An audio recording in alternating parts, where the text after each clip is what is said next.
Hey, hi everyone, and welcome to the MapleSec 2022 panel, as I promised you earlier. My name's Dave Masson, I'm from Darktrace, and I'm just going to let the panelists introduce themselves, and we'll start with Kat. Thanks, Dave. I'm Kat Code. I'm a data privacy consultant and founder of Binary Tattoo. Brennan? Great to be here, Dave. I'm Brennan Schmidt. I am a cybersecurity author and speaker. And last but by no means least, Jim. I'm Jim Love. I'm the CIO of IT World Canada, and I'm also the Chief Content Officer at IT World Canada. Thanks so much, guys. We've got quite a few questions to go through today. We haven't got that much time, so I'm not going to hang around. And panelists, get ready. Here we go. So we're going to talk about the threat landscape, or the threatscape, if you prefer. My first question is going to be, what do you think are the key threats that are coming at us in 2022? I'm going to pick somebody out, and I'm going to go to Jim. Jim, how about you? Yeah. 2022 is going to look a lot like 2021, only on steroids, I think. Ransomware, the franchising of ransomware is going to continue. Hacking under ransomware is a business. It's a profitable business. It's going to keep in, but we'll have innovations, and this is what people forget. These are innovative, agile businesses. They're going to break in and sell. This is their big thing. Break in, sell the access. That's the franchise model. We'll have steal and reveal, which we've had, which is if you don't pay the ransom, we're going to reveal your data. Continue, and now pay to stay away. Number two, our foundations are going to continue to be shaken. It's the same as they were last year. The supply chain attacks hitting the places where we trusted. And I think we can talk about that with the panel later on, but I think that's an important one. Open source and our libraries, the things we trust, are going to be under the microscope again. One of the things people got to realize, coders copy code. But new threats this year, mobile. You look at now people are beating MFA on mobile devices. The apps, the proliferation of apps that are out there that keep being found that are malicious. IoT, our infrastructure. This is a big thing, and that's whether or not anything happens, in Ukraine, whether anything happens globally, we are on the edge of a cyber war. And I'm not saying that to be alarmist. It's just true. And it's going to be an infrastructure play, and it's going to attack our infrastructure. So I guess I opened with the depressing part, but that's, it's last year on steroids. Well, no, Jim, I think you made many, many valid points there. I'm going to pivot over to Kat. What do you think, Kat? What do you think is going to happen this year? Well, I think Jim covered a lot of it. Definitely, we are going to be talking about supply chain, definitely vendor management, all that kind of wonderful stuff. I think one of the new things we're seeing is a pivot on phishing. Phishing was very much a click on a link, and now we're seeing QR codes being abused and used. So, as Jim said, there's a lot of innovation happening in some of the cybercrime that we now have to get ahead of. We basically told people they have to carry phones. I mean, we had from both very young people and very old people who weren't avid phone users are now, like Jim had said, with mobile. Exactly. You have to carry your phone everywhere because you have to QR code this and QR code that. So it's making it a lot easier for cyber criminals to target that mobile environment for sure. You raise an interesting point there, because not everybody in society does have mobile phones, and there's a lot of activity in Canada now about people who are being separated from society. If you don't have a phone, how on earth do you operate in society? Brennan, I'm looking right within your soul now, Brennan. What's your opinion? I think what it comes down to with this next year, as we've seen in light of recent events, is that we're going to have to start exercising our imagination. Fellow panelists have shared a lot of really great insights and a look ahead. I wholeheartedly agree with where their thinking is going. And from what I can see, working with clients and also just in terms of what the general thought leadership is out there, is that we're going to see a lot more board of directors and a lot more leaders that are really going to be starting to lean into some of these things and start being very strategic, not only in terms of what investments need to be made in that, but perhaps more importantly, who they need to bring to the table so that you can actually start doing tabletops, start doing walkthroughs, start doing those things that now that the world is starting to open up with COVID, that there can be a bit more of that dialogue so that we can at least start thwarting those threat actors. Question I'm going to pose to you all now is, when we look back on attacks over the last year, and there's been many of them, we can see that some of them could have been avoided. What do you think we could have done? And again, I'm actually going to start with you, Jim. Yeah, I'll introduce the topic level because I think I've got a tattoo, not a binary tattoo though, but I've got and it's the seven things you got to do. Training. You got to train people to be suspicious. You got to train people to work. You've got to have better passwords than password. And we have to teach people how proper passwords are. And some of the nonsense that we teach people, like 8 characters with a capital letter, sorry, I can't say that on here. But we're going to teach people that the longer the password, the better in there. We have to teach people to use multi-factor authentication. So many attacks this year just could have been prevented with that. Inventory, knowing what your assets are, knowing where they are, code and data. Patch. And it sounds like preaching, but your flaws in your software are published on the internet. If you don't update, there's a guidebook for hacking you out there. And the last one, I hope but my passion about having this particular MapleSec was in preparedness. We don't have to be victims. We can do those things, and my panelists, the fellow panelists, will suggest other things, I'm sure. But plan and rehearse. You cannot recover from a cyber attack or an incident on the fly. It just doesn't happen. You have to plan and rehearse it. And I think that's sort of the 7 secrets of preparedness. Good points, actually, Jim. For those of us who are in the cyber business, we're always astounded at how people just can't get the really easy things right. Brennan, I see you got a few ideas in your mind. What do you think?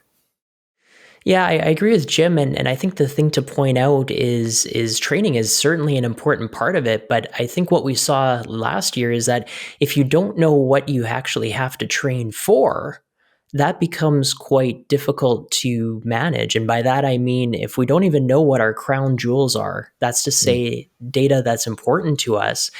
Think of it like, because just for the audience who may not be cybersecurity focused, if your house was, let's say there was a fire alarm going off and you had to grab 5 things that you brought with you, could you right now think of those 5 things that you would make sure would safely make its way out?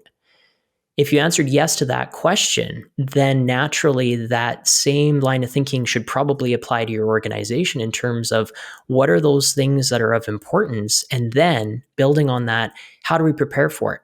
Because I always like to say in my talks that if we have policies and procedures in place for the safe and orderly walking through staircases that have proper egress routes so that we are safe from the fire, why don't we exercise that same level of thinking and strategic direction when it comes to dealing with our data, which may be arguably even more important than the ones and zeros of the finances that we deal with on a daily basis?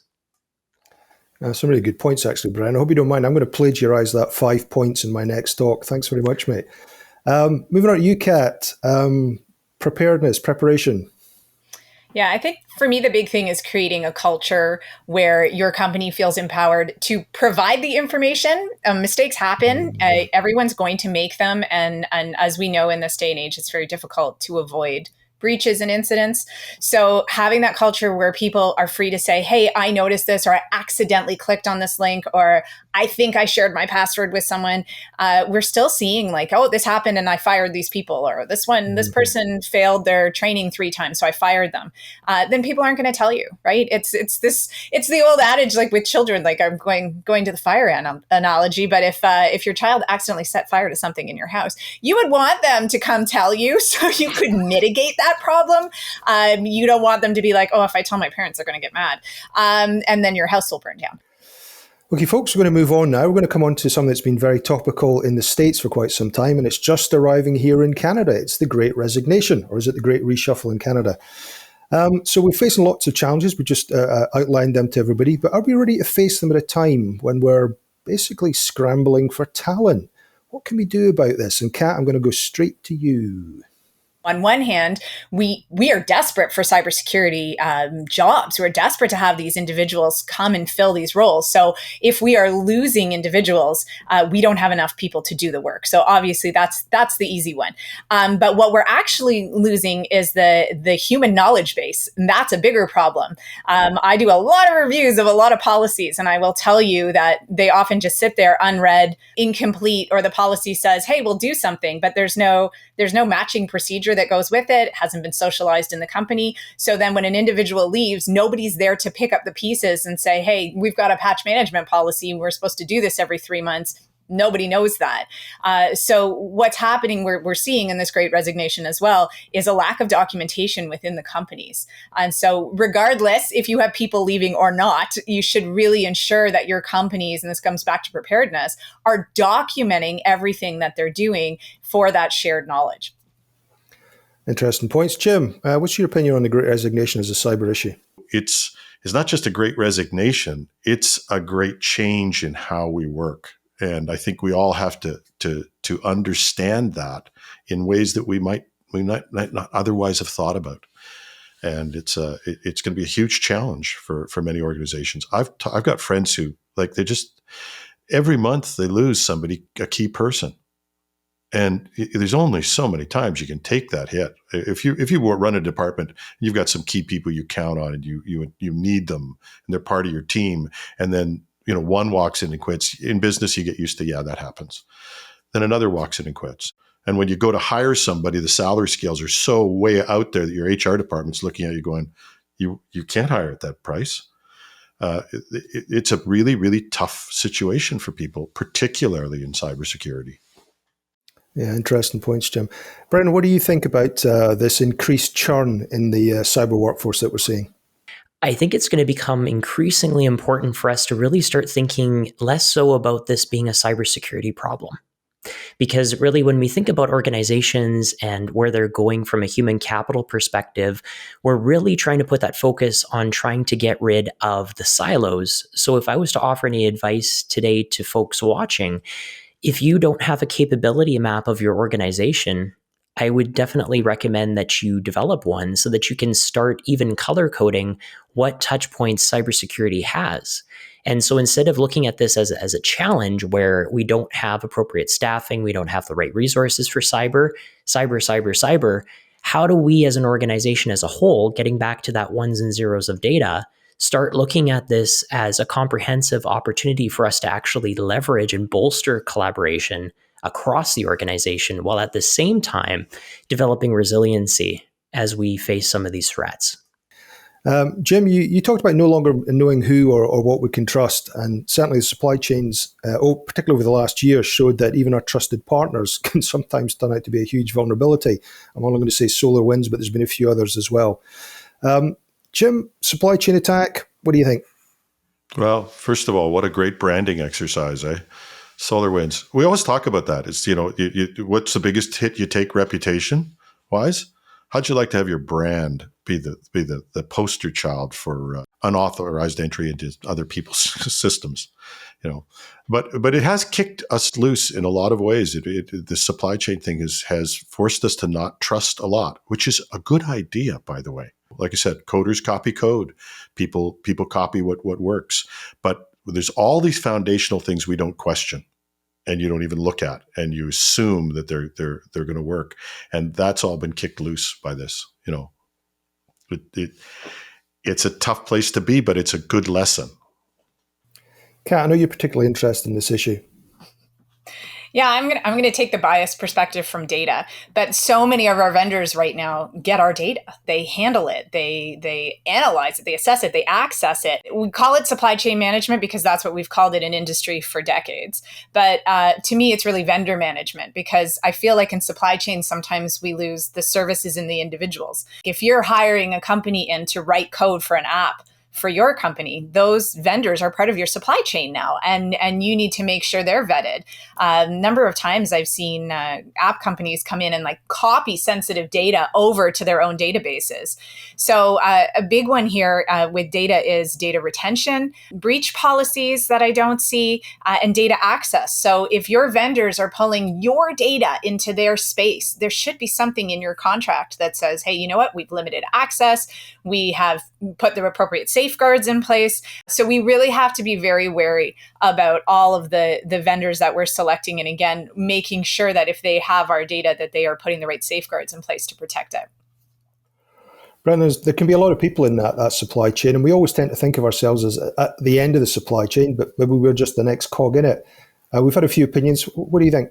The only thing that I would add is that when we start thinking about the actual physical infrastructure that could potentially be put at risk, that's certainly something that we need to start looking at. Because in the Canadian context, if 25% of imports and exports are going over a bridge, and if that bridge was to be compromised, maybe layer that same level of thinking in your organization to say, if you have a fiber cut or if there's a vendor that gets compromised, how does that position your organization to maintain continuity of operations? So if organizations can start thinking about that, and again, thinking less so in terms of the scare tactics, but more so, how do we become resilient so that some of these imaginative circumstances that can actually happen do that you have something in place that you can maintain not only your operations, but also to getting back to your users, making sure that they trust that you do have their best interests at heart in your actions.